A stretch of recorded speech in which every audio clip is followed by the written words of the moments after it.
Dear esteemed follower, first and foremost, we extend our gratitude to all those who have graced our humble channel, whether by passing through or leaving constructive feedback. We hold all opinions in high regard, as long as they remain within the bounds of decorum and refinement. Many of our dear supporters have requested a modified edition of this book, which, by the grace of the Almighty and with your unwavering support, has surpassed 1 million views, in its original language, Arabic. Therefore, we conducted a poll on this matter, and the majority of voices leaned in favor. Now, in accordance with your desires, we present to you this new version, replete with amendments and enriched by portions that were not published in the initial edition. Once again, we express our gratitude for the success of this book and the channel in general, all of which, after the grace of the Almighty, is owed to you. It is attributed to the revered Imam Ali, may God honor his face, that he uttered, "People are asleep, and when they die, they awaken." These words may pass through the years, but they do not resonate in the minds in the same manner. The speaker, if indeed the attribution is accurate, is no ordinary person, he is the gatekeeper of knowledge. Far removed from the exaggerations of some in extolling his virtues and miracles, Ali ibn Abi Talib remains one of the philosophers of this nation, one of its thinkers, and one of its scholars bestowed with knowledge from the divine. His enduring words serve as a profound testament to the ocean of his wisdom, and if he had uttered nothing else, they would suffice to guide us, in one way or another, to the truth of this life, the truth of this grand illusion. This book was first released at the Cairo International Book Fair in 2019, more than a year after its completion. I hesitated to publish it, to the extent that I affixed the phrase on its cover, "Do not read this book," and wrote in its preface. You may think that the phrase, "Do not read this book," is a mere marketing ploy, but I solemnly assure you of its utmost sincerity. I genuinely do not want you to read this book. Why then, did I venture into the trials of writing, spending days and months researching and probing, if I did not want you to read it?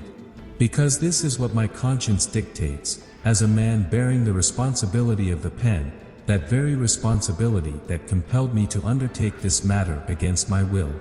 And why do I not want you to read it? Because as soon as I completed it, I felt burdened by a heavy responsibility, that I feared for you. Knowledge is the tree of sorrow, and ignorance is sometimes a blessing.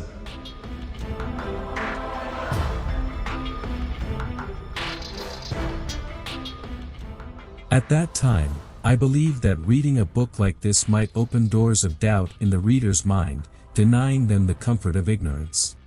But despite all the warnings, many read it, and most of them found their eyes open to the truth, awakening contrary to my expectations. Hence, I mustered the courage and decided that this book would see subsequent editions, including a documentary version on YouTube, which, by the grace of God, surpassed 1 million views. This revised edition is enhanced and improved, featuring chapters that I had previously omitted, fearing that people might brand me as mad. However, the war waged by the atheists and the absentees has made me hold on to my position even more firmly, allowing me to expound more openly without fear, on what God will hold me accountable for in delivering. Although I still endeavor to maintain my stance of neutrality on this matter to the best of my ability, but the concept of neutrality is exceedingly elusive. Whether by intention or without intent, a writer invariably leans toward his inclinations. However, I persist in affirming that I merely present the matter in its entirety to you, for your acceptance or rejection. This, unequivocally, is solely at your discretion, guided by your convictions, and your capacity for independent, unfettered contemplation. This book represents an intellectual adventure, if you are courageous and possess a mind that quests for truth, and commit to its journey to its culmination, I cannot assure you that you will remain in your current state. Because you are on the verge of colliding with deeply entrenched constants, about to draw back the curtain on the stage, possibly opening your eyes for the first time in your life. So, be cautious, for it will hurt you greatly. This book is a gateway that will transport you to another realm, a realm of free thinking grounded in clear vision, rather than concealed beneath the veil of convention and familiarity. Therefore, withdraw now if your heart is feeble, or your mind is rigid and unprepared. Otherwise, summon all the courage you possess to embark on this one-way journey. Do not retreat midway, or form an opinion until you have seen the complete image, and comprehended it. The sole purpose of this book is not to persuade you of anything, but to encourage you to engage your intellect, to search and inquire, if you desire to attain the truth. It is pertinent to mention that everything presented herein is not the product of mere personal conjecture, but rather the culmination of diligent research and numerous experiences, both in the Eastern and Western realms. I merely guide you along the path, and have contributed only through organization, explanation, clarification, and minimal input. All the information contained within this book has been diligently scrutinized by scholars, and its sources, this time around, are meticulously cited within the book and in the description of the documentary version on YouTube. In conclusion, rest assured that reading and researching this intricate subject is akin to grasping the doorknob that you must turn yourself, and with your own eyes, witness the world that lies beyond. Any success is the providence of God alone, and any errors, missteps, or oversights are solely mine.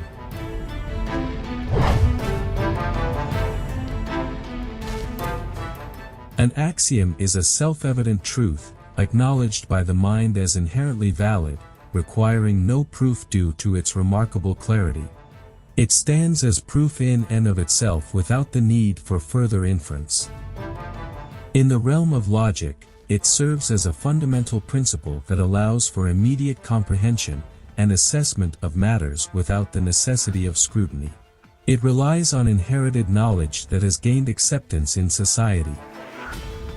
In essence, axioms are primary mental constants and principles that empower individuals to make decisions and assess matters without the need for complex evidence or interpretation. Thus, the conscious mind cannot deny or refute them, but rather acknowledges and relies upon them in a series of deductions to arrive at proofs. Axioms differ from postulates in that postulates are analytical judgments, the beginning of reasoning, and the acceptance of a matter without dispute.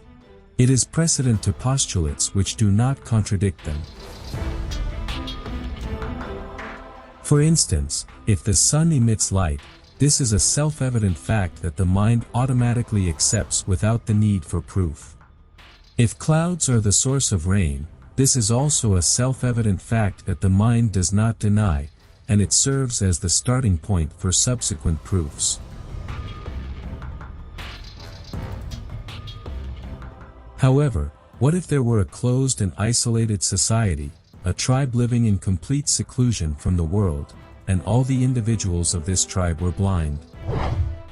Then, in one way or another, an explorer stumbled upon them and lived among them for a period of time.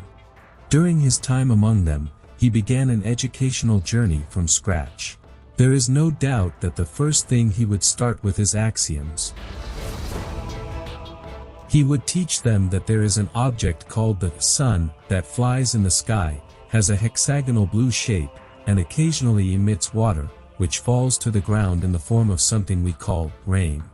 And that there are floating bubbles around this object called clouds, emitting light and heat, which are those stings you feel on your skin.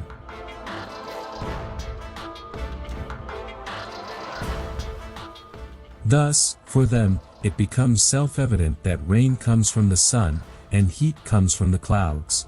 Generations follow one another in forming their scientific and cognitive knowledge based on these self-evident truths. Rain, cold water made up of droplets that mix together. While heat, light that reveals the shape of things around us, but we do not see it because we lack sight. This is how these people start teaching their children the self-evident truths they have learned, along with their own knowledge and sciences. Public awareness takes shape and progresses scientifically as each generation adds its contributions.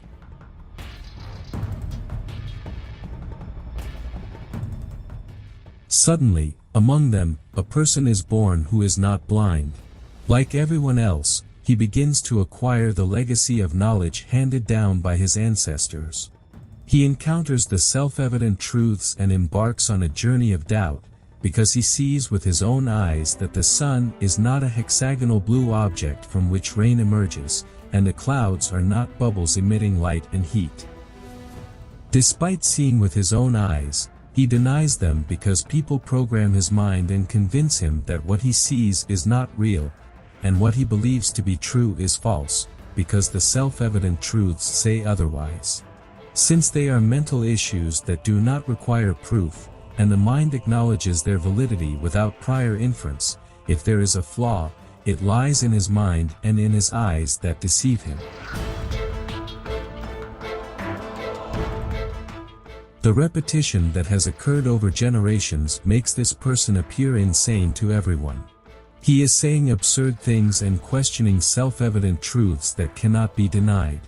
How can this madman say that the sun is the source of heat, and the clouds are the source of rain, contradicting an established and self-evident truth that generations have inherited and believed in?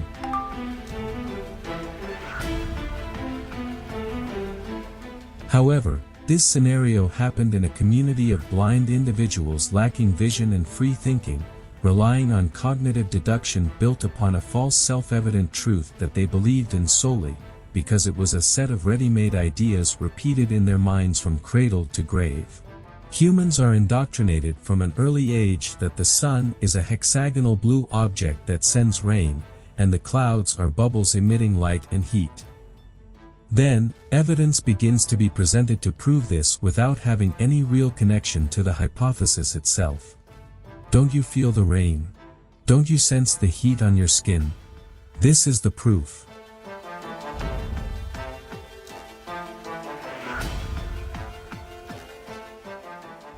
This person finds himself as strange as Alice in Wonderland, alone in a world buried deep in a rabbit hole. A world that is illogical and unconvincing. As for our world, in our three-dimensional perspective, we possess the gift of sight, and it is impossible to accept a hypothesis like the one believed by those people, let alone consider it self-evident. We have eyes with which we perceive that the sun is a celestial object radiating light and heat, while it is the clouds from which rain descends. But what if humans suddenly decided to change the name of bananas to oranges, and the name of oranges to bananas? Without a doubt, the contemporary generation would be outraged by this hypothesis. The next generation would be divided. Some, in a modern context, will follow the new names, while others, rooted in tradition, will adhere to the old names. With each generation, the followers of tradition would diminish, and the followers of modernity would increase, until we reach a generation where if someone called a fruit by its correct name, he would be sent to a mental hospital. So, a plan to change awareness and create self-evident truths and implant them in minds is a multi-generational plan. Its success can only be achieved through its continuity and repetition over generations to program minds throughout those generations. However, this is virtually impossible, because everyone perishes and dies.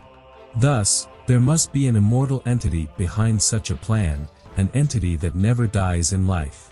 And this is exactly what happened when they hid the sun.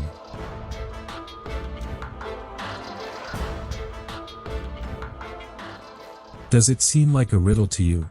Do you still wonder, what does this man want with all this talk?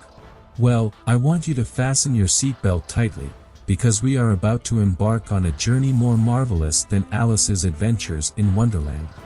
We will jump down the rabbit hole, to see how deep it goes, explore the depths of knowledge. Try to strip away all your preconceived notions, and all the beliefs you've learned in your life. Free your mind and let it roam, thinking freely, far from the suffocating prison known as axioms.